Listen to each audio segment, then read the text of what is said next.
ग्राम बस्ती में जिस तरह से पहुंचे और आपने जो बड़े हर्षोल्लास के साथ स्वागत किया, उसके लिए आपका तहे दिल से धन्यवाद। और विशेष तौर पर मेरे नौजवान साथियों का, जिन्होंने लंबे समय तक धूप में खड़े होकर के सिर्फ स्वागत हम लोगों का इंतजार किया, तो मैं उनका धन्यवाद करता हूं। साथ ही आप लोगों से हम सारे भाई एक अपील करने के लिए आए हैं, और वो अपील किस चीज की है कि आने वाली 25 तारीख को भारतीय लोकसभा के चुनाव होने जा रहे हैं, और इसी चुनावी सभा के माध्यम से आपसे हम लोग बातचीत कर रहे हैं।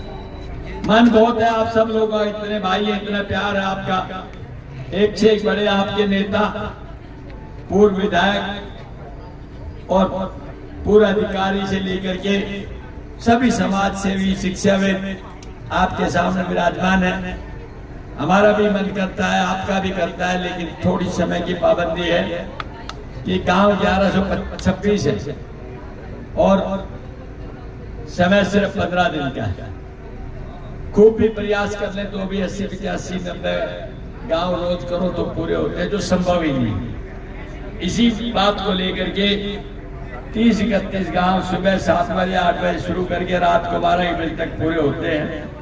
हमें क्षमा करेंगे कि बहुत से नेताओं को सुनने की, हमारे जितने भी ग्रामवासी हैं जिनका प्यार उनके साथ है, उनके विचार सुन करके अपनी बात को सुनना भी, कहना भी चाहते हैं, लेकिन सबके तरफ से माफी मांगते हुए मैं आपसे ये कहना चाहता हूँ कि आज जिस मकसद के लिए हम आए हैं वो ये है कि आपका चुनाव 25 तारीख को, और इसमें आपने चयन करना है कि आपका उम्मीदवार जो है वो कांग्रेस का और एक दूसरी पार्टी का, फैसला आपका रहेगा।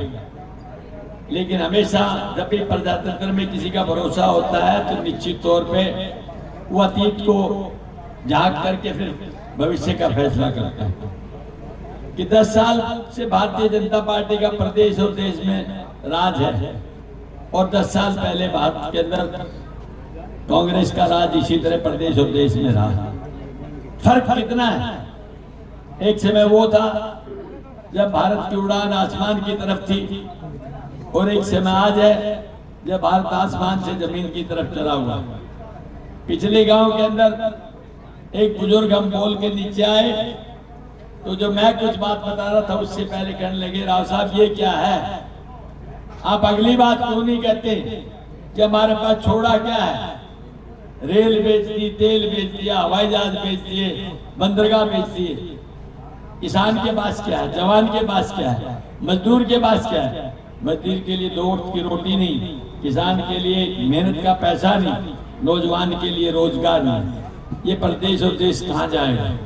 आप सिर्फ मंदिर, मस्जिद और हिंदू और मुस्लिम में बांट करके वो सत्ता से वोट हासिल करके सत्ता पे काबिज होना चाहते हो।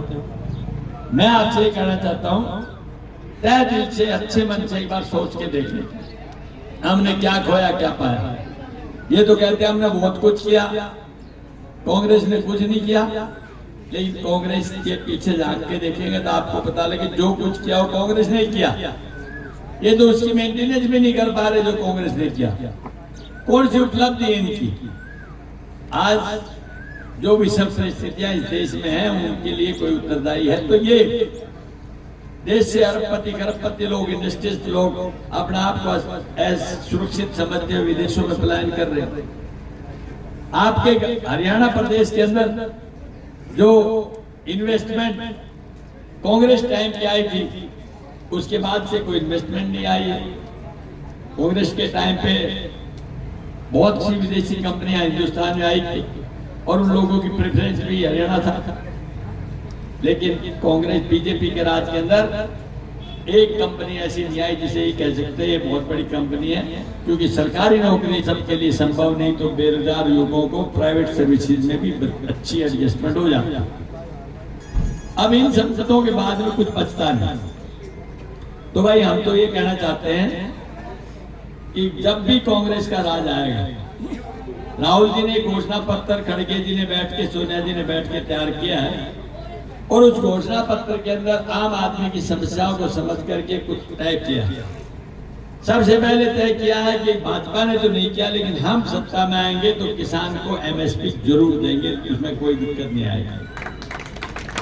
दूसरा ये है जो आज ज्वलंत समस्या, हमारे नौजवान बच्चे फौज में भर्ती होना चाहते हैं और उसके पीछे मकसद है कि हम लड़ करके देश के लिए शहीद हो जाएगा, शहीद कहलाएंगे, हमारी जनरेशन के ऊपर देश को गर्व होगा और हमारे बच्चों का भविष्य सुरक्षित होगा। आज उस फौज को भी कच्चा पक्का कर दिया। 4 साल की नौकरी जहां है वो कच्ची है और परमानेंट नौकरी परमानेंट है। तो आप सोचने की बात है कि इनकी सोच में क्या फर्क है, हमारी सोच में क्या फर्क है। राहुल जी ने यह भी तय किया है कि हमारी जो अग्निवीर योजना है, जिस दिन आप सत्ता देंगे सबसे पहले एक कलम से उसको बंद करके रेगुलर भर्ती जो थी उसको, फिर ये तो सिर्फ भावनाओं का खेल करके आपसे मतदान कराना चाहते हैं। पिछली बार इन्होंने पुलवामा और राष्ट्रवाद का नारा दिया, अब की बार कोई नारा है नहीं।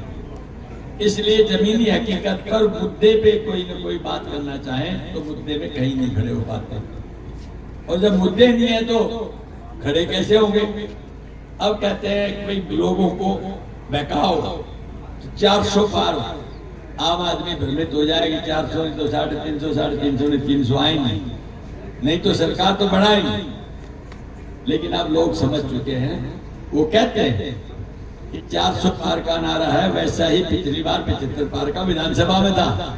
सीट कितनी आई? 40। ऐसे ही यहाँ होगा, 400 पार का नारा, सीट आएंगे आपकी वही 200 से नीचे और सरकार बनेगी कांग्रेस की। तो भाई हम तो ये कहना चाहते हैं, ध्यान रखो इस बात का। अगर कोई पूछे इनसे कोई 400 का क्यों नारा लगाया, तो कहते हैं 400 आने के बाद हम संविधान में अमेंडमेंट कर सकते हैं। लोग इससे भ्रमित हैं, पीड़ित हैं, भयभीत हैं कि पता नहीं क्या बदल देंगे। जो रात को अचानक नोटबंदी कर सकते हैं तो ये कुछ भी कर सकते हैं। तो वो कहते हैं कि हम संविधान बदल देंगे। ये महान जनता कहती है तुम क्या संविधान बदलोगे, हम तुम्हारी सरकार बदल देंगे। और आने वाली 25 तारीख को आपका मतदान होगा। आम आदमी के दिल से निकली हुई आवाज है। एक लहर साउथ से चल के नॉर्थ की तरफ आ रही है, कांग्रेस की गति बढ़ती जा रही है और निश्चित तौर पे कांग्रेस की प्रदेश और देश में सरकार बनेगी। क्योंकि जो भूपेंद्र सिंह हुड्डा जो पहले 10 साल बढ़िया राज किया, आने वाले समय में फिर एक भावी मुख्यमंत्री हैं। उन्होंने जो स्कीमें 4-5 दी हैं, जिनका जिक्र एक क्षण के लिए मैं करूंगा। भाई कांग्रेस का हरियाणा में राज आ गया तो 6000 पेंशन देंगे बुजुर्ग को, 2 की 12000 हो गए। 500 का सिलेंडर देंगे महिलाओं को, 300 यूनिट फ्री देंगे। अरे 100 गज का प्लॉट खाली नहीं, इन्होंने तो दिया नहीं, उसमें 2 कमरे, टॉयलेट और एक किचन बना करके देंगे, तब जाके हमारा काम चलेगा। मुझे पूरा भरोसा है कांग्रेस जो कहती है वो करती है, भाजपा जो कहती है वो नहीं करती। फैसला अब आपके ऊपर है, लेकिन मैं दिल से विश्वास करता हूँ कि सारे भाई इस बात को समझेंगे। आज जो निवेदन हम सब भाई लेने के लिए आए हैं आपसे, उस पर गौर फरमाएंगे, हाथ पर बटन दबा करके भाजपा को भगाएंगे, कांग्रेस को जिताएंगे। आप सबका बहुत बहुत धन्यवाद है।